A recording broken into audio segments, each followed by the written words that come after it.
Hello, everyone. Welcome to another session of First Person Encounters podcast with Digra India. Today, we have Mala Sen and Mridul Kshatriya with us from Niku Games. Niku Games is a small indie studio based in India and they develop video games.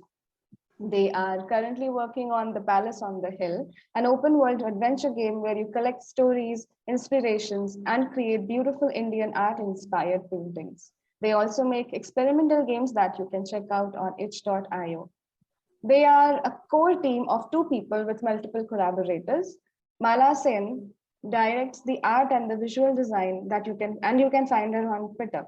Apart from drawing pixels on screens, much of her work is in real life in the form of paintings, large tapestries, and giant murals. You can also see her work on Behance. Mridul Kshatriya does the programming and the game design. His love of using computer programs to animate drawings has led him to the world of game development. He has nothing much on his Twitter apparently, but he has a good score on Stack Overflow. And with that, I today have Ishan Purkait with me to co-host this podcast. And Ishan, would you Hello. like to just welcome I'm our guests? I'm I'm currently a student who's just completed his bachelor's in English, and I've been an avid gamer since forever. I'm a very good player of Hades, not much good at much else. I cook, I bake, and I sleep. And I love to talk, which is why we're here to talk to Mridul and Mala. Hi. Yes. Great to have us. Great for you to have us there. Yeah, thank you so much for making time on a Saturday morning. Yes, I know absolutely. how important weekends are for everyone. Uh, We work on Mridul- Saturdays. Yeah, oh, Saturday working day for us. So So, as the very format of our first person encounters goes, we would first like to know what was your first encounter ever with video games in general? How old were you? What were your first video games? And what eventually led you on the path of making a game yourself? My goodness, I can't. I don't remember. All I can say is I didn't really play much video games when I was a kid. I really got into video games when my friend Mithun introduced me to them, and he used to tell me what games he thought I would like, and like Psychonauts and those kind of games which he thought was quirky, and I would like them. And I think I really realized that I could be some involved in video games when I watched Indie Game the movie, and then I realized like this whole art thing could work so well with video games. And then later, while I was a drawing teacher in a college in Bangalore, I met Mridul and he wanted to start this games company, and I thought that would be a perfect fit. And that's how I got into making games. So cool. And Mridul, what about you? What was your first game that you played? I came. I have been interested in games for a since childhood. I have played Need for Speed and such games like AAA games we used to get as soon as I got the computer, which was when I was in 12th grade in school. So that is the first time I got a computer, and then I started playing games and stuff. And at the same time, I got introduced to this software called Flash. So it was very common in those days, and people can make animations using that software. So and it had a coding language built in, which is called ActionScript. So using that coding language, you can move things on the screen. So I was very fascinated with that, and used to make small animations of a ball bouncing. Like I was into physics at that time, so I used to do all these physics simulations within Flash. So that introduced me to the idea of games, but I was not making games at that time. And later, when I became a professional programmer and started working in the industry, I, I had a startup which was making a product for newspapers and magazines to digitize them. So after having that startup and running it successfully for 5 years, I just took a break from the work, and I thought that what can I do? Like, what is fun? So I went into, I thought I'll make a game. So I made a game inspired by real life where kids, usually you see small kids running with tires on the streets in India, and that is a very common thing which we see in the rural places. So I thought, why not convert that into a video game? That will be a fun thing to do. So I did that, and even released it on the mobile platform in Google Play Store. That time we are talking about 2014 or something. So that Wow. time Google Play Store and all was all new things which was still catching on in India. And I don't know what happened, but within 2-3 days, I got like more than 1 lakh, which is like about 100,000 downloads for that game. And I started getting emails from random places in India saying that people were feeling so nostalgic that they could see this activity which they did in their childhood as a video game, and they could play it. And it was like a experimental game for me, like as a fun hobby thing, but I never put anything to earn any money from that game. And it suddenly blew up on the Play Store, and I got a call from Google saying that how they can help in promoting the game and so and so, like the usual stuff. So I was pretty excited by that. So then, even though that game was made using very low level OpenGL programming, which was very hard to work with. It was not done in some 3D engine like Unity, though Unity existed at that time, but it was not made in an engine. It was just made by hand. It's like a pure coding based game. So it was limited in its features. So it became very difficult for me to maintain that game and make it big. So I just abandoned that and thought that, okay, I'll make a new version sometime using better tools. So that time when I decided to do that was the time when I was happy with my startup, and I exited from that and took a bunch of money. And so it helped. Then I thought that, okay, I can use that money to invest and bootstrap a new business, which is around making games only. Right. So for that, I came to Bangalore just as a thing that let's see the scene around, like what are people doing. And there I met this small group of people in Bangalore. They were running a meeting group called Bangalore Games Meetup. So there, her classmate was the leader in that group, and that person was what she was talking about, Mithun, was running that group.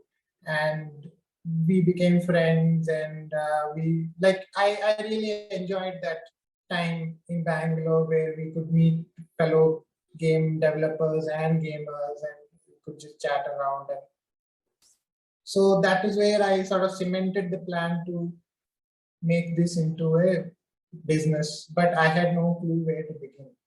So that's where I met her in that group only, and we sort of had similar ideas. So, and she was working as an art teacher in a college. Part-time, yeah. And she had beautiful art and all that. So I just sort of, then we fell in love, and we decided to commit to our relationship, even though that has nothing to do with what we are going to do in our business. I had beautiful art and a beautiful personality. Beautiful eyes. It was after our wedding that she took the plunge to quit her job and decided that she had actually no clue about digital art. So it was I who introduced her to digital art. And first jobs which were given by me to her was to make that character run with a tire on Photoshop. And she was like, "Oh no, I don't know anything about Photoshop. How can I learn so fast?" So, but then she picked up within a few weeks. She was like almost like a pro at it. Like she could, because the fundamentals were there. Mm. So it is just Great the artist will show up, right? yeah. So we decided at that time, we decided to make a new version of our game. That time only, actually, in my life, it was that time, which was like 6 years ago now, when I actually got into playing games. Even I think before that, we just used to play simple AAA games, which were sort of handed down to us. But we got into actual understanding of games and the culture of games around 6 years ago only. So It's been a huge learning process. yeah, after that it has been a huge learning process, and the learning curve is very steep also in this industry, because we are not brought up with the culture of gaming around us. Yes. So we have been learning a lot since those years, and we have been trying out a few models of games which we want to make, but we unfortunately couldn't sort of commercialize any of them. And even one we did came close to earning money on on mobile platform, but then by the time the world had moved on to so much things on the mobile platform, that the whole innovation and all what we had brought into the game that was very hard to be seen. So it required a ton of marketing and things like that. Plus, it had to be free game. Mm. So we just thought that that is not gonna be a good platform for us to begin. So then we decided that let's make a story-based game which will work on a platform where people are still enjoying story-based premium games which can be sold. So PC was that platform, and very few people in India were actually developing PC games at that time. So we took the plunge and we decided to learn how to make that quality of a game. And it has been a journey, like it has been a tough journey to learn all that, because those premium games have so much quality to them, so much detail and so much art, music, story, and writing and animations and things like that. It is just like overwhelming amount of work needed to make that. So we are on that path and we are making that product. I think you're there. You're very close there. I Very mean, close. Yes, I was actually art, I playing the mean, game yesterday and yeah. it's so polished. It's so polished. I was like considering it's a play test and I keep up with the Discord and I see bug reports, but the game itself is so polished. I was super impressed by the job that you guys have done. Wow, thank There's you. still more to go. There's still a lot more to go. But the kind of games that we play on Steam, which are in the similar price range at what we are trying to, and which become successful, like just don't, you have no clue how much there is to still to come. Yeah. And Mala, I mean, it's amazing that I would have never guessed that you just, I mean, you're new to game making. I would have never guessed that. The art Great. that you've put in the game, yeah, it's just phenomenal. I mean, I could not have guessed. Yeah. Could you I tell was, us more about the yeah, there was a bit of an overlap. I was asking, could you tell us a bit more about the art and the art process, because the paintings are really, really eye-catching. Yeah. So I actually started my life thinking, I mean, my career thinking that I'd be a textile artist. So I was into weaving and those kind of things, and not really into drawing. But since I worked as a drawing teacher for a while, my drawing got a lot better. So the game, as you can see, is very like based on Indian traditional art, and Indian traditional art. I mean, Indian art happens to have a lot of like warm color palettes, lot of textures, and that's what you see in the game. And our game is actually inspired from Indian miniature art. So all the assets, the trees, the plants, the paintings within the game is all inspired by Kangra, Indian Kangra miniature art. which is this miniature art from Himachal. So we wanted to do this whole watercolor thing where we actually paint the assets. So in the beginning, I actually started painting the trees and painting the houses and everything, but that became a bit difficult to modify according to our game. So what I started doing is painting big swatches of color on watercolor paper and sort of editing them on digitally and cutting them out and sort of making assets that way. That's why everything you see has a very papery and Yes, painted yes. and art style. So yeah, that's it about the art. Just so amazing. The art, I could tell that it was hand drawn, and really like the 2D aspect of it, because you generally in today's day and age we don't really get to see the old school 2D art form, especially from India. So it was really a moment for me when I saw the Indian art forms getting represented in video games. Yeah, a lot of people have said that it reminds them of like comic books and storybooks which they have had when they're kids. So I'm guessing that the comic books and storybooks which they read when they were kids were done by artists were also inspired by Indian traditional art and miniature art and those kind of things. So that's where it all comes from. I think that's how the sort of art language has developed from our our childhood and what we've been exposed to all our life. With that, I'm really curious about the game now. The game and the idea behind the game, the main character of the game. Did you have any inspiration? Is it based on somebody? Because the story is very interesting to me. I would really like to know more about the game. The story came together from our personal experiences growing up in our respective places in India. We always we had been to places where there are these old forts and ruins around in the village, and we went on a trip together to Rajasthan once, and there was this place called Kumbhalgarh, which is a giant, like sort of India's, or I don't know, it's like a huge wall also. It's like a 33-kilometer big rampart around like a castle. Big castle. Yeah, and it's sort of majestic when you see it from far, and when you go close, it's even more.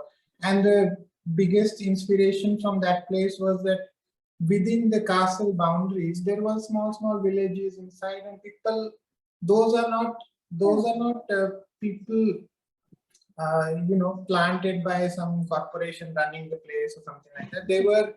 They were actual residents of that place who have all, like, they're born and brought up there in that, within the within the walls of the castle. And that castle is coming from some 14th century time. And we were just astonished by that. And usually you don't see things which are like people living in places which are that old, though everything is very old around us, but we usually see that as a natural thing, like you are living near some hills, or you're living near, but then living within the castle, which has like a human-made thing which is so old, and living within that really fascinated us. Yeah, the place is sort of set in this hilly sort of landscape. So there's like this castle in the middle, and the whole thing is surrounded by this giant wall. So many kilometers, 33 kilometer like rampart walls. And within inside that compound are these hills and little villages in the hills. And if we just walk away from the main tourist attraction, which is the castle, and go on hikes on those hills, like we found these very like sort of half finished or abandoned little like temple type of architecture, a lot of carved pillars and fantastic views, and completely abandoned. And that sort of spurred this idea about this kid living in this kind of a village inside this place, who runs around during his summer holidays and comes across these old buildings and finds out what's the story behind it. Because in the real place, like, we don't know, there's no plaque which says what this small building over here was, what this small building over here was. So we want this idea that this kid also doesn't know, but some people in the village where he lives does know because their ancestors have passed stories down to them. So we had like this idea of this kid trying to find out more about this and creating like a series of paintings based on his findings. Yeah, that also comes from the fact that first we thought that these stories will be in the written form. But then games, we thought that is more visual medium. And then it connected to us, like the idea connected with us that in the olden times, the Indian miniature art didn't serve the purpose of being like wall decorations. They served the purpose of communication. They were media of that day. What is happening in the royal court, some artist has to paint, and then the public will know. So that was the purpose of Indian miniature art, and we really connected with that idea. And we thought that what if the story of the history of this place can be told in from the eyes of the artist rather than from in written form. Yeah, like his plot, like a history book, but like a series of paintings inside. Yeah, so it's like a person, like for your PhD research, you will go and talk to people and then produce a thesis. So here it is the same approach, but instead of the thesis being in a written form, it is in a series of artwork. It's like it's presented in a gallery. So that really fascinated us. And we thought that, okay, we can really incorporate that. We wanted to incorporate that into our story. But the biggest problem which we have, that all these ideas are very nice, but ultimately at the end of the day, the product is a game. So it has to do the things which a game does. So that took us a lot of time, like at least like 3-4 years for us to figure out how to deliver the game part of this ideas and all these things. This trip up to Rajasthan was in 2016. So ideas and everything happened like within a few days. And after that, the concept is like, what kind of game can we make out of this? Considering that we want to make a game, we want the player to live in that world. Yes. First, we went through, like any newbie game developers, we went through the concepts of, okay, puzzle platformer. Okay, you are jumping through the rocks, and then you meet people on the way, and they Inside or some, or there are so many platformer games where you go through levels and solve puzzles, and then learn the story from the people you meet in the scenes.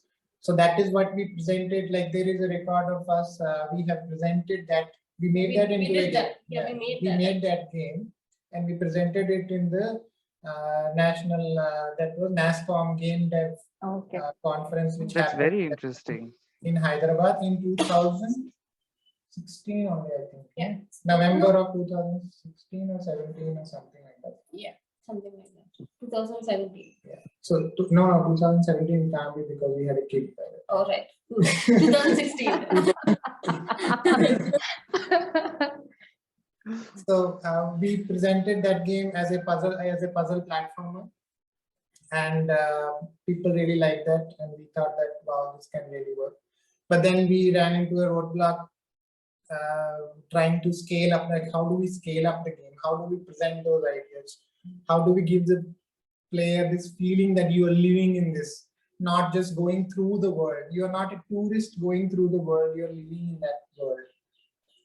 So we had a lot of churn, and then we abandoned the idea after that while, like, okay, this is too much. And then we thought that, okay, somehow we're going to make money also, we're going to run out of money.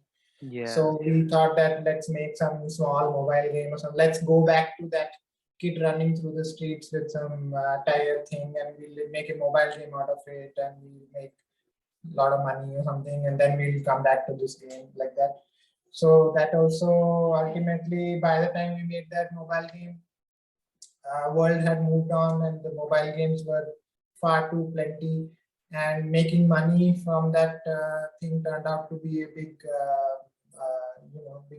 like how to make money also became like a thing that you can write a thesis on.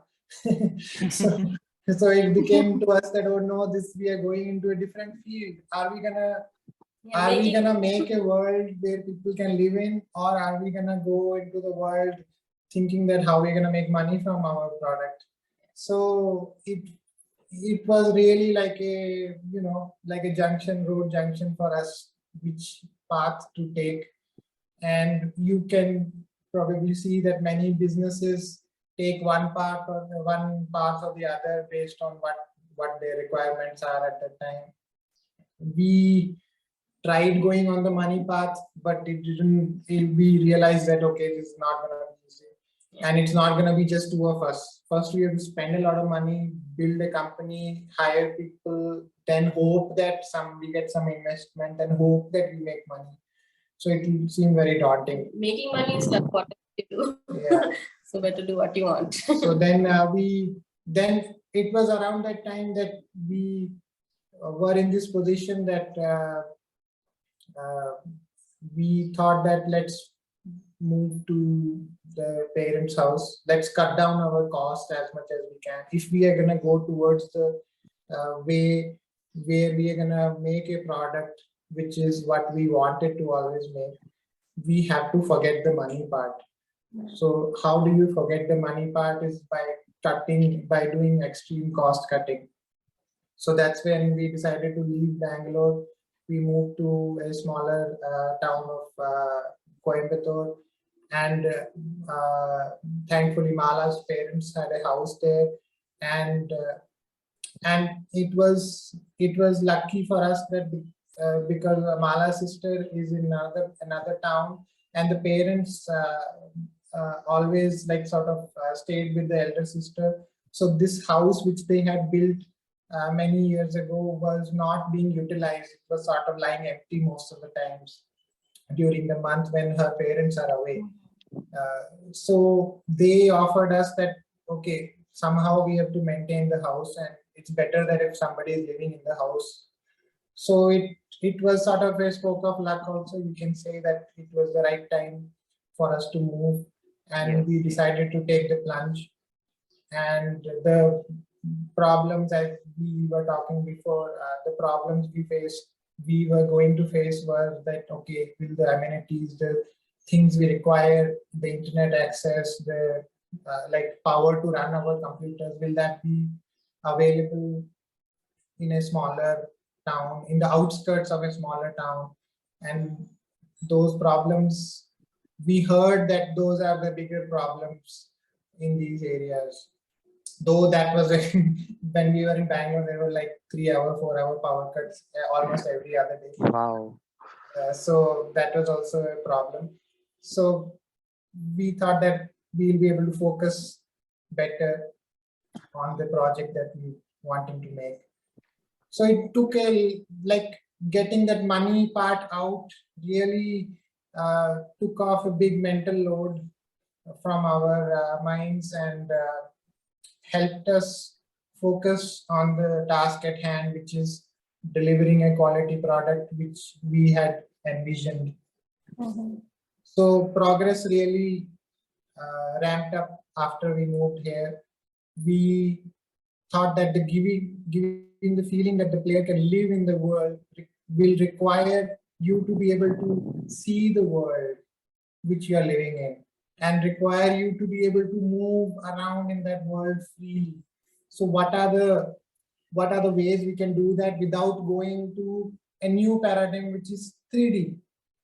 We didn't want to go into 3D because that's highly, though I know from my work and from my experience as a hobbyist, I know 3D very well, and I can do, but I cannot do that on a professional level. And neither does Mala. It will be like a big learning curve for her to get into a technical art rather than using the skills which she has as a traditional artist. So we did try to make a 3D game.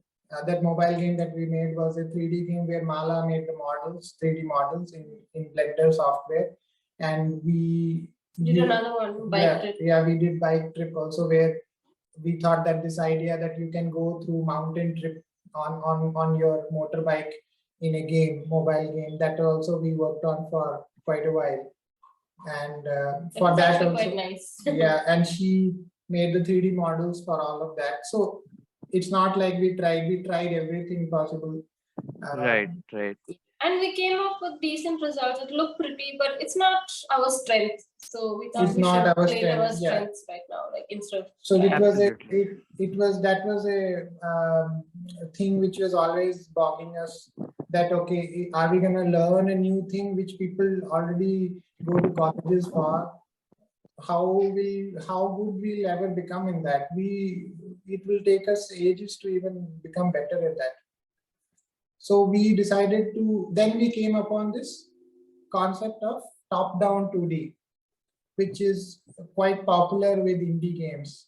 Yes. And we played a few of these kind of games, and then it clicked that this is the concept that which will give the feeling that you are living in that Exploring. world. It is like a 3D game, but not made as a 3D game. You are looking from the, like, even in the engine, it is, the whole game is designed as a 3D game.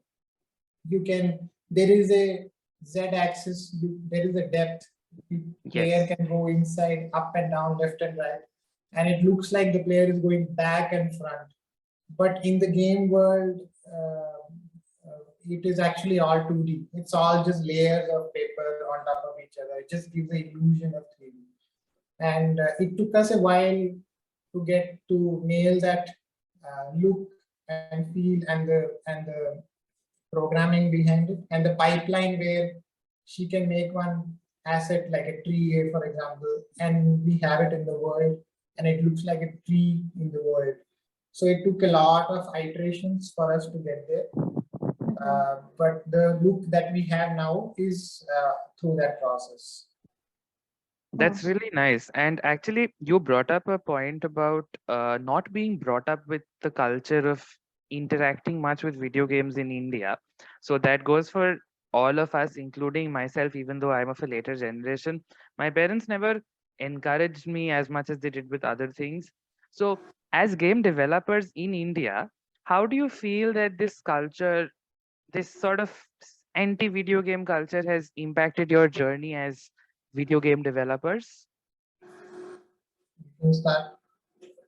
Yeah, I'd really like to hear from Mala, because you said you didn't have much idea about video games for a very long time. I guess I grew up with always feeling like it's a bit it's difficult for me to ask my parents to buy me computers or consoles or things like that because they're just so expensive, and they wouldn't understand why it's important for me. So I think the money is the biggest aspect over here. It's not that they think that video games are bad or something like that, or I'll waste my time, but it's just hard to justify that amount of money. And many of my friends did have consoles and things because many of them went abroad as kids and they came back with this stuff. So I used to go to the house and watch them play. But yeah, I think that's like the biggest anti-video game thing which is in our country. It's just the money. I don't know. I don't think, like, I haven't really met that many people who say that video games are bad for you, or they influence you in the wrong way. It's just that, yeah, that's it. But that's why things are changing now, because everyone has mobiles and there's a lot you can do with that, and a lot of mobile games are really nice. So I think things are looking up, at least in the mobile game front. Yeah, That is a great point. That is a very good point. in my household, as a growing up between my cousins and all, money has actually not been an issue with games, because there were these rental places where you can for, I think it was, the rate was like some 2 rupees an hour or something like that. They would just go to this little local booth and they will rent out a Nintendo console. Obviously, that Nintendo has never been in India officially, so it is always some gray market stuff. Yes. And Nintendo console they will get, and they will play FIFA and such games. So I got introduced to the culture. Like, I have been part of the culture of games in India a lot, actually, growing up. If I look back, when I was in some 6th, 7th standard or something in school, maybe 10 or 12 years of age, my parents bought me a Nintendo, like those fake Nintendo consoles, and we used to, in school, we used to exchange those cartridges, which will have games on them. But that is, we are talking about the time when story-based games and big 3D worlds were already well, like established in the world. Yeah. We were playing Mario when people were playing God of War and games like that. Exactly, That is exactly. where I feel like the culture aspect of the time between when we are introduced to the concept has been so late in our because of general, I think, opening up of the country and Distribution. the whole freedom and all those. Like it's all connected. Like India is in this state because of the whole freedom. After the freedom, only we could develop. So that whole time era is passing and we just joined late.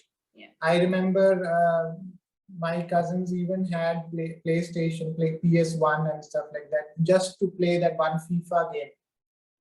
And my first purchase on Steam platform was for the rally racing game, Codemasters game it was, and that time in Steam didn't have Indian pricing, so I paid $35 for that game, and that converted into some 3,000 or something rupees, or some 2,500 or something like that at that time, and that was when I was earning quite a bit of money, so I could splurge on that. So it sort of ties into both things. Like we missed that era of small indie games, and we just stayed on the whole Mario level of games, like the Yes. old Mario level of games. And then after that, now that people are getting introduced to games and the games are becoming, by the time now games are so high end things that the whole pricing has become a big issue. Like now, if you now, I don't know how much of the gray market stuff is going on still in India. We are just lost touch with that. But now, if you have to buy a PlayStation, which is original, and then on top of that you have to buy the games, you are looking at like spending lakhs of rupees just to get, like I remember we, just to get the experience of playing on the TV, I spent 1 lakh rupees in Bangalore to buy one TV, PlayStation, and a few games. And a controller for her to play. That controller itself was 5,000. Yes. Yes, controllers are really expensive. Yeah, so it took 1 lakh rupees for us to just start playing console games. And worldwide, console games are considered cheap things to play. Like consoles are considered cheap gaming things. Like children get consoles on their as birthday presents and stuff like that. It's considered like a giftable item, which is like a somebody in your family can just gift it to you. So but in India it takes so much money that it is not really a thing. And I think another thing is that when we were kids, usually boys and girls play together, but once they're like in 7th or 8th grade, the boys sort of go off by themselves, and some boys will have consoles and stuff, and they don't really share that easily with the girls. So the girls are quite late into getting to I was just thinking about this. Yeah, so that's what happened with me as well. A lot of my Same. friends who were boys did play a lot, but I don't know, maybe they didn't share it with me, or if I had to play with them, they would consider me like, oh, she's one of the cool girls who plays games. I just seemed so, it seemed sort of fake, and like, I don't know, it's tough to get into. I feel you, Mala. I feel you. I was just thinking about that being a woman, being a young girl, especially in those times, it was very difficult for us to get into games. Girls were considered outsiders or would be, like, oh, cool girl or whatever. Like, just let us play, man. Speaking of that, Mala, how has it been? How has the game making experience for you? How does it feel to be a woman in the game making space?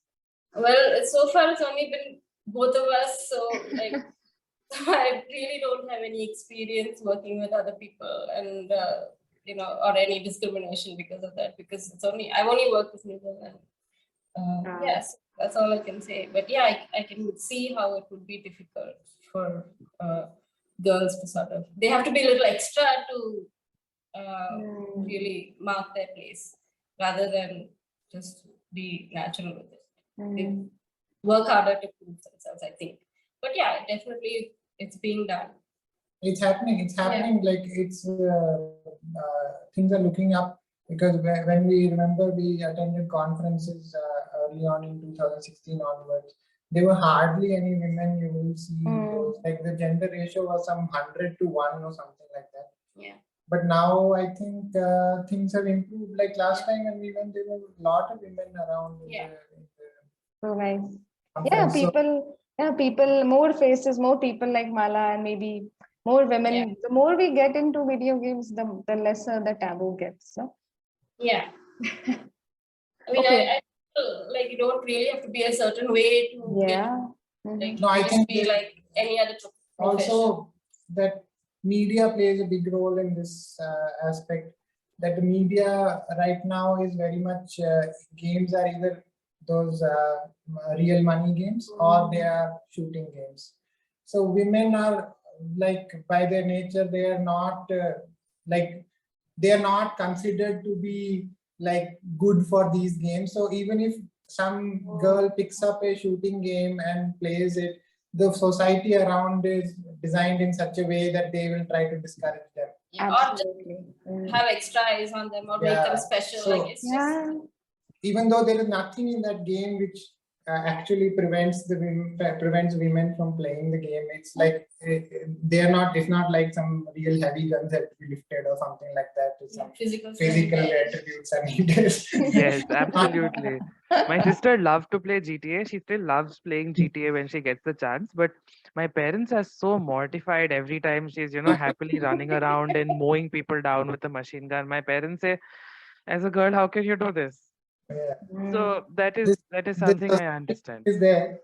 And I think that is a worldwide phenomenon. We don't have to really blame Indian Yeah. parents or anybody Yeah. for this. Like, this is a very common thing worldwide. They're having same issues. But one thing which we have seen is that since mobile games have brought the whole casual games into the picture, a lot of women, like my mother is a big fan of Angry Birds. Okay, she played Angry Birds more than what I did when it was like a big thing. And I bought a few games for her on her. I gifted her an iPad and I bought a few games for her, and she just sort of played through all of them. So I feel like in mobile games, especially, there are a lot of companies directly targeting women gamers, and they are understanding what women want from games and stuff like that. So it is really, it is not that as discriminatory in the mobile games as it is in the war games or other kind of games. Yeah. Valid point. With that, I would ask you the concluding question.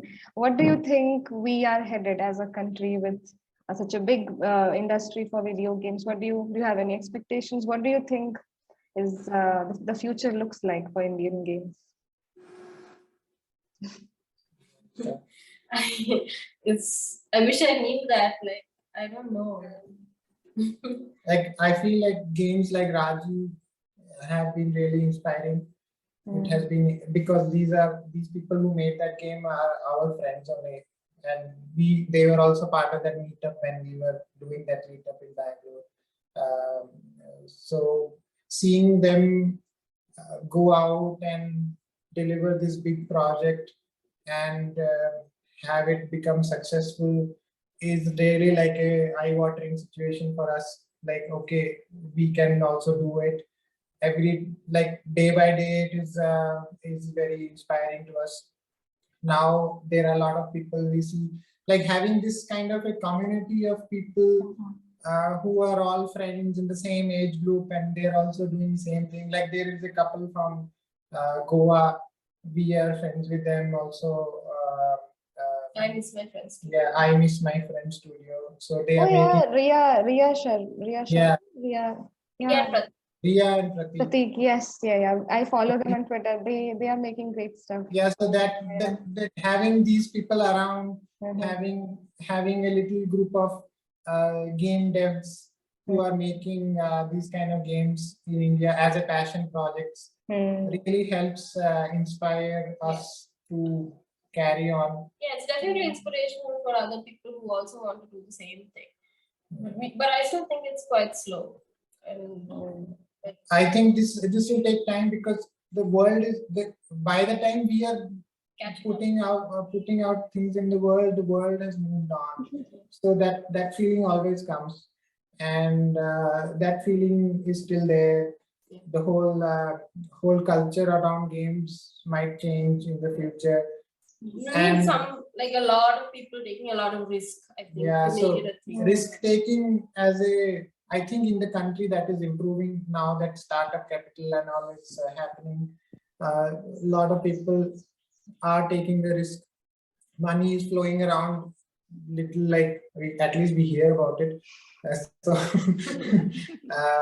a lot of people, like, easy, if money starts flowing around, then a lot of people will take the risk, because I cannot believe that just like us, there will be hundreds of thousands of people in India who have the same vision to make beautiful games, to make artwork, to actually, like, you can't just say that there are no artists in India. There will be artists in every corner of the country. There will be people who are having this vision of being game developers in every little part of the country. There is no difference between the people of India versus people of USA or UK or something like that. They all have the same aspirations and same talent, or maybe same talent also. You can't say. Yeah, so it's all limited by opportunities. It's like the potential is there, but someone has to take it, and not just someone, many someone's have to take it. For there has to be so many failures for like a few hits. So that's where we look at countries like Sweden, countries like UK. There is, like, you can probably your neighbor's neighbor is into game dev. So it's like that kind of a scenario where so many people are doing this.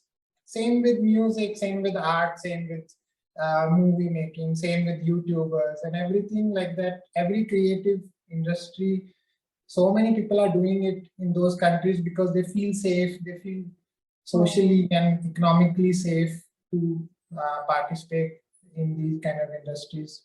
Plus, there's a lot of encouragement from their friends and just people. And we see a lot of game devs get funding from the government in those countries. Like there is some always we hear about some Australia, this media company, media government associations are funding. So and so UK, so and so Canada government is funding.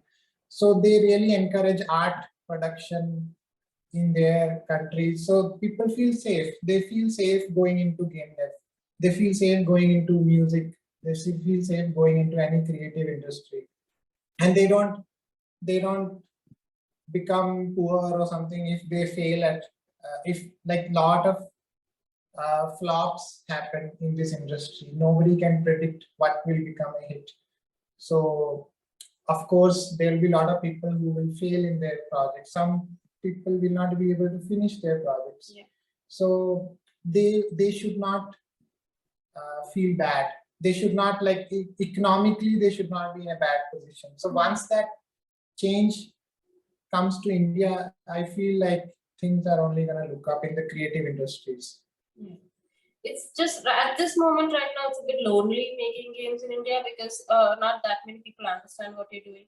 Even your parents, they know that you're doing something and you're very passionate about it and they want you to succeed. You can see that they really want you to succeed, but you can't really talk to them about the problems about it because they won't know how to relate with it. So those kind of things are there. In other countries, like, everyone will know what you're doing and they'll be able to lift you up when you're feeling down. Here it's like just a little bit lonely, I think. But improvement is happening. Yeah, definitely. Because of mobile games and things, people do understand. That's I mean, that's good to anyone I hear. speak to on the road when they ask me, like, so I'm a talkative person, like any shopkeeper or anyone there. "Oh, what do you do?" And I whip up my phone and I show them, and I can see that they're appreciative about it, and they like look at the YouTube channel and they tell me about the games that they have been playing, and oh, my brother works here; he's also into gaming. So things have definitely improved and changed about this. Wow.